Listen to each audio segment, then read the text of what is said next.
नमस्कार दोस्तों। आज 7 अक्टूबर है और हम फिर से हाजिर हैं द हिंदू को लेके क्या और क्यों पढ़ें। आज जो सबसे बड़ी न्यूज़ है, विश्व बैंक ने world bank pairs India's financial year 23 growth projection of 6.5% है ना, 6.5% का अनुमान लगाया गया है। अब हमें यह देखना है कि अभी पूरे विश्व में आर्थिक मंदी की बात चल रही है, जहाँ पे जो ग्रो होता है वो निगेटिव में चला जाता है। फिर भी विश्व बैंक भारत के लिए 6.5% की ग्रोथ रेट कर रहा है, तो ये ठीक ठाक मामला कहा जा सकता है या ठीक ठाक ग्रोथ कही जा सकती है ना। इसके पहले जो मतलब यदि हम सभी अनुमान देखें सभी एजेंसियों का या सभी संस्थाओं का, तो लगभग 7% का मामला सभी ने कहा है। तो 7% जीडीपी में जब मंदी हो, जब रिसेशन का पीरियड हो, तो ये ठीक ठाक मानी जाती है। तो इसी पे बात करनी है। अब हमें ये देखना है कि पूरी दुनिया में जब मंदी आ रही है तो भारत की अर्थव्यवस्था क्यों स्थिर है या क्यों इसके जीडीपी में ग्रोथ आ रहा है। तो जैसा कि हम जानते हैं कि जो भारत की अर्थव्यवस्था है वो अभी इंक्रीज कर रही है। क्यों कर रही है? क्योंकि हम लोगों ने अभी मैन्युफैक्चरिंग क्षेत्र में, या एक तरीके से कहें तो गवर्नमेंट ने बहुत सारे क्षेत्र ऐसे पूरे विश्व के लिए खोले हैं जस्ट। और दूसरी तरफ हमारे यहाँ एक बहुत बड़ा बाज़ार है। तीसरी बात कि भारतीयों के उसमें या भारतीयों के जो व्यवहार है उसमें एक चीज़ नहीं देखी जाती, वो है अत्यधिक खर्च, है ना। ये सेविंग्स की आदत है भारतीयों में, इसके कारण से ये ग्रोथ दिखता है। और जीडीपी में आपने देखा होगा हमेशा भारत के मामले में ये दिखता ही दिखता है ना। इसके बाद एक है एनी एर्नॉक्स विंस लिटरेचर नोबेल, है ना। इन्होंने लिटरेचर पर नोबेल जीता है, लिटरेचर। अब इसमें ये फ्रांसीसी हैं, फ्रेंच ऑथर हैं। तो किस बेस पे जीता है? आपको यदि कहीं मिलता है इनका नोबेल, तो यदि आप हिंदी अंग्रेजी में न पढ़ पाते हैं तो हिंदी अनुवाद खोजने का प्रयास करिए और कोशिश करिए कि अंग्रेजी में अनुवाद जो हो उसे आप एक बार थोड़ा ना थोड़ा सा पढ़ लीजिए और समझ लीजिए। यहाँ पे है also read a short history of the Nobel prize in literature. इसे आप पढ़ सकते हैं, इसे लिंक के द्वारा खोल के पढ़ सकते हैं। ठीक है, गूगल पे आप सर्च करेंगे इसे तो यहाँ से आप पढ़ सकते हैं। ठीक है, इसके बाद है एक न्यूज है कॉर्पोरेट सोशल रिस्पॉन्सिबिलिटी की। जो पेज है हमारा वो पेज नंबर 10 पे है ना।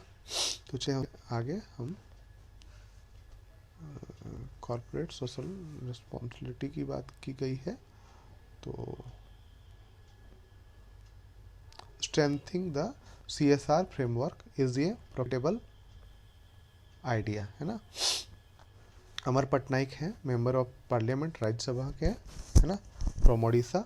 Ever since has establishment of the corporate social responsibility regime in India under section 135 of the Companies Act 2030, CSR spending in India has risen from इतने करोड़ से इतने करोड़ तक 2000, but there is no data to verify whether this increase commensurate with the increase in profit of Indian and foreign heavy registered arm company. Besides, there were 2926 companies in 2021 with zero spent CSR, while companies spending less than the prescribed limit of 2% rose from 3078 2015-16 to 3290 in 2020-2021, है ना। There was also a decline in the number of companies participating CSR। यहाँ पे CSR की बात की गई है। आपने सुना होगा कि कंपनियां जो है वो टैक्स तो देती ही हैं, टैक्स के अलावा एक CSR होता है, कॉरपोरेट सोशल रिस्पॉन्सिबिलिटी, है ना, सामाजिक दायित्व या सामाजिक दायित्व कह सकते हैं। तो सामाजिक दायित्व के क्षेत्र एक तरीके का कर होता है जिसे समाज के एक किसी खास कार्य के लिए जो व्यापारी घराने हैं उनसे वसूला जाता है। इसी के बारे में बात की गई है। तो आप CSR को जरूर देख लीजिएगा। जैसे शिक्षा के नाम पे लिया जा सकता है ना, मान लीजिए स्वास्थ्य के नाम पे लिया जा सकता है। तो इस प्रकार से हम देखते हैं कि बहुत सारी ऐसी CSR रिस्पॉन्सिबिलिटी है जिसको हम ले सकते हैं। और तो उसी पे चर्चा की गई है कि आखिर अभी जो है ये क्यों नहीं आ रहा है, उस लेवल पे क्यों नहीं आ रहा है, क्या दिक्कत है, कौन सी दिक्कतें आ रही हैं, उसी के बारे में बात की गई है। इसके बाद जो है एक is the time, it is a time for the gig economy, है ना। Is it time for the gig economy. Gig economy किसे कहते हैं, है ना। पहले तो हमें यह समझना होगा कि गिग इकोनॉमी हम किसे कहते हैं। Is it time for the gig economy. Gig economy अभी हम जान रहे हैं कि अभी मैंने चर्चा करी कि भारत जो है वो किस प्रकार का देश हो रहा है, उभरता हुआ देश हो रहा है, विकासशील से विकसित की तरफ बढ़ता हुआ देश बन रहा है। तो इसमें क्या होता है कि हमारे जो इंफ्रास्ट्रक्चर है उस पर बहुत काम होता है, इंफ्रा पे बहुत काम होता है ना। तो जब इंफ्रा पे काम होगा, बेसिक स्ट्रक्चर पे काम होगा, है ना, जो हमारा औद्योगिक ढांचा है या जो बेसिक चीज़ें हैं उस पे काम होगा, तो इसमें क्या होगा कि लोगों को रोज़गार ज़्यादा मिलेगा और साथ ही साथ ये रोज़गार अस्थायी रूप से होगा। गिग इकोनॉमी या गिग वर्कर वो कहलाते हैं जिन्हें परमानेंट काम नहीं है, वो परमानेंट काम नहीं है। वो क्या है कि कुछ समय के लिए आते हैं, कॉन्ट्रैक्ट बेस पे आते हैं, कुछ समय के लिए काम करते हैं, उस समय के अकॉर्डिंग पैसा दिया जाता है और फिर उन्हें हटा दिया जाता है। इसी पे बात की गई है। जैसे आपने सुना होगा कि मान लीजिए मैं एक कहीं कंपनी पे काम कर रहा हूँ और मुझे इससे पैसा पूरा नहीं हो रहा है या फिर मुझे और पैसा कमाना है, तो मैंने एक काम कर लिया 2 घंटे का। क्या 2 घंटे का काम कर लिया, तो ओला में ड्राइवर बन गया। तो ओला में ड्राइवर के रूप में हम गिग वर्कर हैं। और ओला जो या ओला, उबर या जोमेटो या स्विगी, इस तरीके की कंपनियां हैं और जो वहाँ पे काम कर रहे हैं वो गिग इकोनॉमी का पार्ट है। ठीक है, आपको अच्छे से समझ में आ गया होगा। इसी पे आप पढ़िए।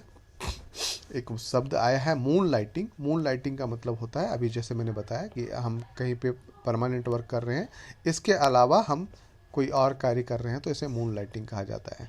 अब यहाँ पे ये कंपनियां इसका विरोध कर रही हैं, अस्थायी काम का विरोध कर रही हैं, क्योंकि उनका कहना है कि यदि ये काम यहाँ पे करता है और रात को जगता है तो फिर इस वर्क पर इफेक्ट पड़ेगा,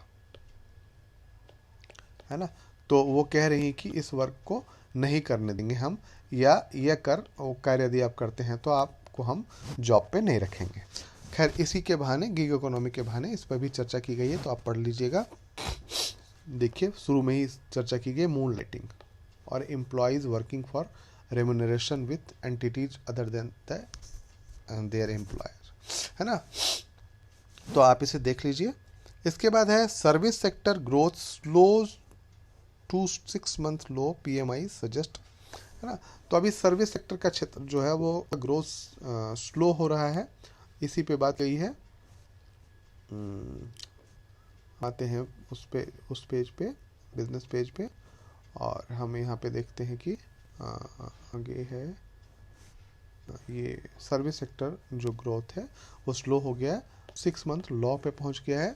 PMI सजेस्ट है India service sector shuttered in September is new business and output growth grew the slowest pace since March as per S&P Global India Service Purchase Index, है ना, PMI Purchasing Manager Index के according. तो ये जो है ये थोड़ा slow हुआ है। तो ये क्यों हुआ है, तो काफ़ी सारे जो कहानियाँ हैं या काफ़ी सारी बातें हैं कि सर्विस सेक्टर हम आपको पता है कि पूरे विश्व में मंदी चल रही है, और मंदी चल रही है तो हमारे यहाँ BPO, KPO, है ना, इस तरीके के और सोर्सेस या सर्विस में हम कई फॉरेन कंपनियों में वो करते हैं, या मल्टीनेशनल कंपनियों की बात करते हैं, MNCs में काम करते हैं, तो इनकी सेवाएं कम हो जाती हैं क्योंकि इनके कारोबार अदर कंट्रीज़ में भी होती है। तो इनके कारोबार जब कम होंगी तो सीधी सी बात है कि सर्विस सेक्टर में भी जो मामला है, ग्रोथ है, वो कम हो जाएगा, है ना। इसी पे बात की गई है। उसके बाद है Zydus wins US FDA nod for generic anti epilepsy drug, है ना। कोई ड्रग है, उसके लिए जाइडस, जो कि जाइडस कैडिला का नाम सुना होगा आपने, और उसने जो है United State Food and Drug Administration approval प्राप्त कर लिया है ना। Brivaracetam and anti epileptic drug, the approve epileptic drug जो है वो मैं देख लेता हूँ, शायद मैं जान रहा हूँ वो गड़बड़ है। मिर्गी की बात है, मुझे सही था। मिर्गी के लिए epileptic drug approve product in generic multinational pharma. तो ये यहाँ पे ध्यान रखिए कि भारत की बहुत कम कंपनियां जो है US FDA से नोट प्राप्त करती हैं, तो ये जीत चुकी हैं और अभी ये बनाएंगी, है ना। तो आज के लिए इतना ही है दोस्तों, फिर मिलते हैं कल। धन्यवाद।